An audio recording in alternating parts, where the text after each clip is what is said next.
ഓം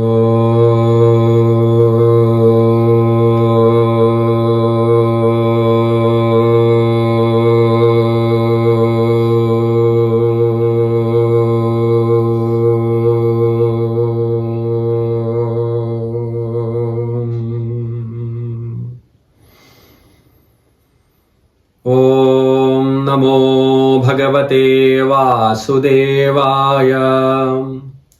ഓം ഗംഗണപതയേ നമഃ. ഓം ശ്രീ സരസ്വത്യേ നമഃ. ഓം ശ്രീ ഗുരുഭ്യോ നമഃ.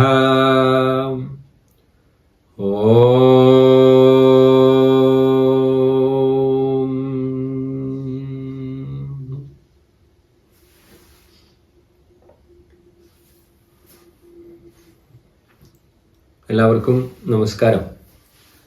ശ്രീമദ് നാരായണീയ പഠനം തുടരുകയാണ്. നമ്മൾ 8ാം ദശകത്തിലെ 3 ശ്ലോകങ്ങൾ വരെയാണ് വിശദമായി പഠിച്ചത്. ഇന്ന് 4ാമത്തെ ശ്ലോകമാണ് നമുക്ക് ചർച്ച ചെയ്യേണ്ടത്.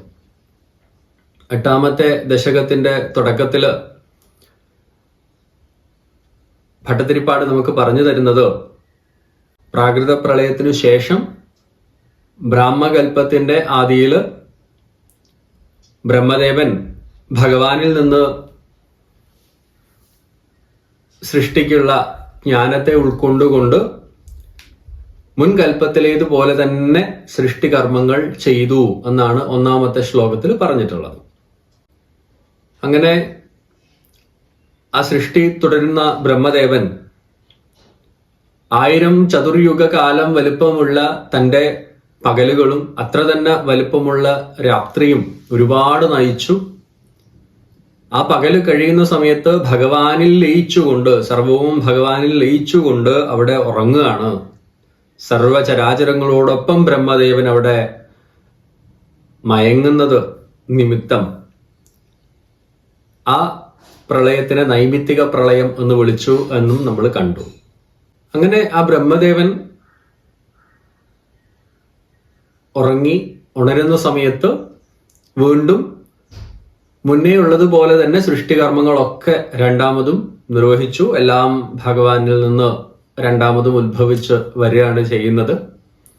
അവിടെ നമ്മൾ സൂചിപ്പിച്ചു, ചിരഞ്ജീവികളായിട്ടുള്ള പലരും ഉണ്ട്. അവർക്ക്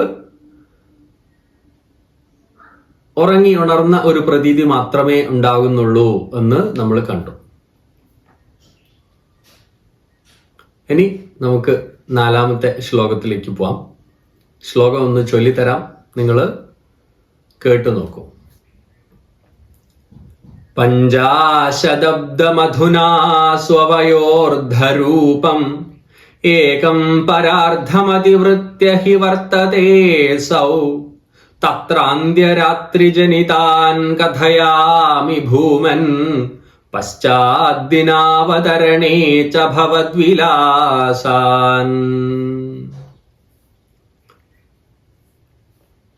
പഞ്ചാദശബ്ദം അധുനാ സ്വവയോർധരൂപം ഏകം പരാർത്ഥം അതിവൃത്യ ഹി വർത്തതേ അസൗ തത്ര അന്ത്യരാത്രിജനിതാൻ കഥയാമി ഭൂമൻ പശ്ചാത് ദിനാവതരണേ ച ഭവദ് വിലാസാൻ. അസൗ, ഈ ബ്രഹ്മദേവനെ കുറിച്ചാണല്ലോ നമ്മൾ സംസാരിച്ചുകൊണ്ടിരിക്കുന്നത്. അതുകൊണ്ട് 2ാമത്തെ വരിയിലെ അവസാനം പറഞ്ഞിരിക്കുന്ന അസൗ, ഈ ബ്രഹ്മദേവൻ, ഇദ്ദേഹം എന്നുള്ള അർത്ഥത്തിലാണ് പറഞ്ഞിരിക്കുന്നത്. പഞ്ചാദശബ്ദം അധുന, അധുന ഇപ്പോൾ, പഞ്ചാദശബ്ദം 50 വർഷം നീണ്ടു നിൽക്കുന്ന 50 സംവത്സരമുള്ള പഞ്ചാദശബ്ദം, അങ്ങനെ 50 സംവത്സരങ്ങളോട് കൂടിയ സ്വവയോർധരൂപം, സ്വന്തം ആയുസ്സിന്റെ വയസ്സിന്റെ അർദ്ധരൂപം, സ്വവയോ അർദ്ധരൂപം, ആ അർദ്ധരൂപം 50 വർഷമുള്ള സ്വന്തം ആയുസ്സിന്റെ അർദ്ധരൂപം. 100 വർഷമാണ് ബ്രഹ്മദേവന്റെ ആയുസ്. ആ നമ്മുടെ വർഷമല്ല, ബ്രഹ്മദേവന്റെ 100 വർഷം. അങ്ങനെയുള്ള 50 വർഷം എന്ത് സംഭവിച്ചു? ഏകം പരാർത്ഥം, ആദ്യത്തെ പകുതി, 100 വയസ്സിന്റെ ആദ്യത്തെ പകുതി, അങ്ങനെയുള്ള 100 വയസ്സ് വരെയുള്ള ബ്രഹ്മദേവന്റെ ആയുസിന്റെ പകുതി. അർദ്ധരൂപം, ഏകം പരാർദ്ധം, അങ്ങനെയുള്ള ഏകം പരാർദ്ധം ഒരു പകുതി അതിവൃത്യ ഹി വർത്തതെ. അത് 50 വർഷം കഴിഞ്ഞിട്ടാണ്. 50 വർഷം ഇപ്പൊ മുന്നോട്ട് വന്നിട്ടുണ്ടെന്നാണ് പറയുന്നത്. എന്നിട്ടിപ്പോ നിൽക്കുന്നു. ഏകദേശം 50 വർഷം ഇപ്പൊ കഴിഞ്ഞിട്ടുണ്ട്. എന്നിട്ടാണ് നമ്മുടെ ബ്രഹ്മദേവൻ ഇവിടെ നിൽക്കുന്നത്. ഇപ്പോ 50 വർഷം കഴിഞ്ഞിട്ട് മുന്നോട്ട് വന്നു എന്നാണ് പറയുന്നത്. ബ്രഹ്മദേവന്റെ ആകെ ആയുസിന്റെ പകുതി ബ്രഹ്മദേവൻ ജീവിച്ചു എന്നാണ് പറഞ്ഞു വരുന്നത്. 50 വർഷം കഴിഞ്ഞിട്ടാണ് ഇപ്പൊ ഇവിടെ എത്തിയിരിക്കുന്നത്. ഹേ ഭൂമൻ, ഭഗവാനെ, എങ്ങും നിറഞ്ഞു നിൽക്കുന്നവനെ, തത്ര, അവിടെ ഈ ആദ്യത്തെ 50 വർഷക്കാലം ജീവിച്ചുവല്ലോ, ആദ്യത്തെ പരാർദ്ധം കഴിഞ്ഞുവല്ലോ. അന്ത്യരാത്രി ജനിതാൻ, അവസാന രാത്രിയിൽ ജനിച്ചവയും, പശ്ചാത്, പിന്നെ ദിനാവതരണേച്ച, അടുത്ത ദിവസത്തിന്റെ ആദ്യം ജനിച്ചവയുമായിട്ടുള്ള ഭവദ്വിലാസാൻ, അങ്ങയുടെ വിലാസങ്ങളെ കുറിച്ച്, അങ്ങയുടെ വിലാസങ്ങളെ കുറിച്ച് കഥയാമി, ഞാൻ ഇതാ പറയാണ് എന്നാണ് പറയുന്നത്. അന്ത്യരാത്രി ജനിതാൻ, ബ്രഹ്മദേവന്റെ അവസാനത്തെ രാത്രിയിൽ ജനിച്ചിട്ടുള്ളതും, അതായത് രാത്രിയിൽ നടന്നിട്ടുള്ളതും, അതുപോലെ തന്നെ അടുത്ത ദിവസം രാവിലെ, പശ്ചാത് ദിനാവതരണേച്ച, അതിനുശേഷം രാവിലെ നടന്നിട്ടുള്ളതുമായിട്ടുള്ള ബാക്കി കാര്യങ്ങളെ കുറിച്ച് ഞാൻ പറയാം എന്ന് ഭട്ടതിരിപ്പാട് പറയാണ്. ഇപ്പൊ ബ്രഹ്മദേവന്റെ 100 വർഷം ആയുസ്, അതിൽ 50 വർഷത്തോളം ബ്രഹ്മദേവൻ ജീവിച്ചു എന്ന് പറയുന്നു. അത്രയും കടന്നിട്ടാണ് ഇങ്ങോട്ട് വന്നിട്ടുള്ളത്. അപ്പൊ കഴിഞ്ഞ രാത്രി സംഭവിച്ച കുറെ കാര്യങ്ങളും, അതിനുശേഷം അതിന്റെ രാവിലെ ഇപ്പൊ ഉണർന്നിട്ട് ഇരിക്കണ്ടല്ലോ, അങ്ങനെ ഈ അവസാനത്തെ രാത്രിയിൽ ഉണ്ടായ കാര്യങ്ങളും, അതിനുശേഷം പുലർച്ചെ അല്ലെങ്കിൽ ഇത്ര സമയം കഴിഞ്ഞല്ലോ അതിന്റെ ആ സമയത്തെ കാര്യങ്ങളും ഞാൻ വിശദമായി പറയാം എന്നാണ് ഭട്ടതിരിപ്പാട് ഭഗവാനോട് പറയുന്നത്. ശ്ലോകം അങ്ങനെ ഒരുപാട് വിശദീകരിക്കാനുണ്ട് എന്ന് എനിക്ക് തോന്നുന്നില്ല. ആ ശ്ലോകം ഒന്ന് ചൊല്ലിത്തരാൻ നിങ്ങളൊന്ന് ഏറ്റു ചൊല്ലി നോക്കൂ. എന്നിട്ട് അത് ബാക്കി വരുന്ന ശ്ലോകങ്ങളിൽ വിശദീകരിക്കുന്നുണ്ട് എന്തൊക്കെയാണ് ഭട്ടതിരിപ്പാടിന് പറയാനുള്ളതെന്ന് ഒന്ന് കേട്ട് നോക്കാം. ഏറ്റു ചൊല്ലി നോക്കാം. പഞ്ചാശതബ്ദമധുനാ സ്വവയോർധരൂപം ഏകം പരാർദ്ധമതിവൃത്യ ഹി വർത്തതേ സൗ തത്രാന്ത്യരാത്രിജനിതാൻ കഥയാമി ഭൂമൻ പശ്ചാദ്ദിനാവതരണേ ച ഭവദ്വിലാസാൻ.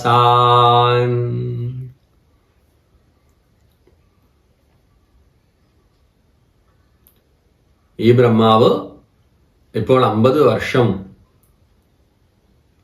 അതായത് ബ്രഹ്മദേവന്റെ ആയുസിന്റെ പകുതി പരാർദ്ധം ജീവിച്ച് മുന്നോട്ടേക്ക് വന്നിട്ടാണുള്ളത്. അപ്പൊ ഇവിടെ ഭട്ടതിരിപ്പാടിന് വിവരിക്കാൻ പോകുന്നത് കഴിഞ്ഞ രാത്രിയിൽ എന്തൊക്കെ സംഭവിച്ചു, അതുപോലെ അടുത്ത ഈ ദിവസത്തിന്റെ ആരംഭത്തില് എന്തൊക്കെ സംഭവിച്ചു എന്നുള്ള കാര്യങ്ങൾ ഞാൻ വിശദമായിട്ട് പറയാം ഭഗവാനേ എന്നാണ് പറയുന്നത്. ഭഗവാന്റെ ലീലാവിലാസങ്ങളെ കുറിച്ച് പറയാമെന്നാണ് പറയുന്നത്. അതാണല്ലോ ഭട്ടതിരിപ്പാടിന്റെ ഉദ്ദേശം. ഇവിടെയൊക്കെ നടന്നിരിക്കുന്നത് ഭഗവാന്റെ ലീലകളാണ്. ആ ലീലകളാണ് ഭട്ടതിരിപ്പാട് വിശദീകരിക്കുന്നത്.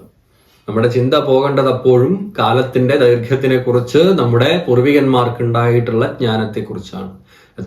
എത്ര വർഷം, കോടാനുകോടി വർഷങ്ങളാണ് ഈ പ്രപഞ്ചം ഇങ്ങനെ ആയിത്തീരാൻ എടുത്തിരിക്കുന്നത്.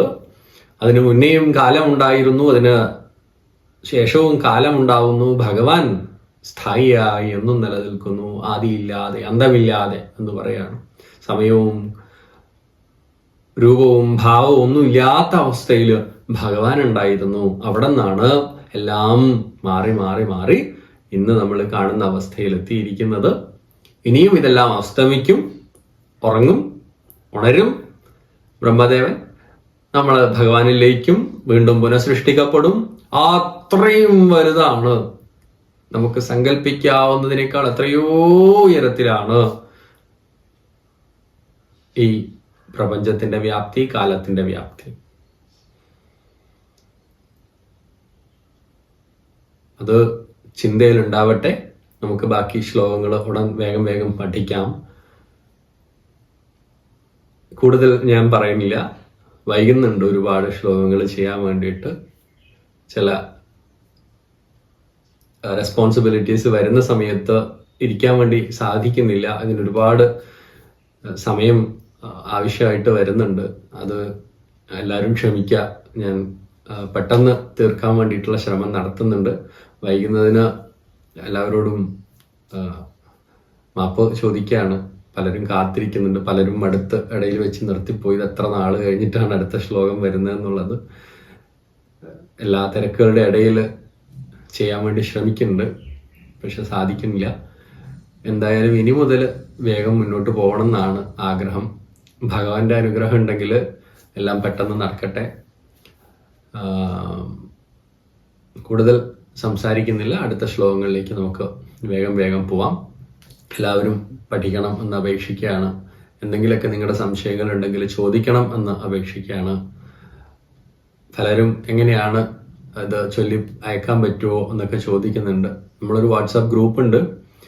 വാട്സാപ്പ് ഗ്രൂപ്പിൽ ഒരുപാട് ആക്റ്റീവായിട്ട് എല്ലാ ശ്ലോകങ്ങളും എനിക്ക് കേട്ട് കറക്റ്റ് ചെയ്യാൻ എപ്പോഴും പറ്റാറുണ്ടോ എന്ന് ചോദിച്ചാൽ ഇല്ല, പക്ഷെ മിക്കവാറും ശ്ലോകങ്ങൾ കിട്ടുന്നത് ഞാൻ കേൾക്കാറുണ്ട്. അത് കറക്ഷൻസ് ഉള്ളവർക്ക് പറഞ്ഞു കൊടുക്കാറുണ്ട്. പക്ഷെ പലരും ഇത് പലവട്ടം കേട്ട് ചൊല്ലുന്ന സമയത്ത് അക്ഷരത്തെറ്റൊന്നും ഇല്ലാതെ ചൊല്ലാൻ പഠിക്കുന്നുണ്ട്. അത് വലിയ സന്തോഷമാണ്. കുറച്ചു പേരാണെങ്കിലും ആ അർത്ഥം ഉൾക്കൊണ്ടുകൊണ്ട് വിശദമായി പഠിക്കാൻ സാധിക്കുന്നുണ്ടല്ലോ എന്നുള്ളൊരു സന്തോഷമുണ്ട്.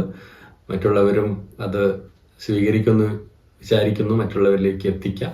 എല്ലാവർക്കും നമസ്തേ.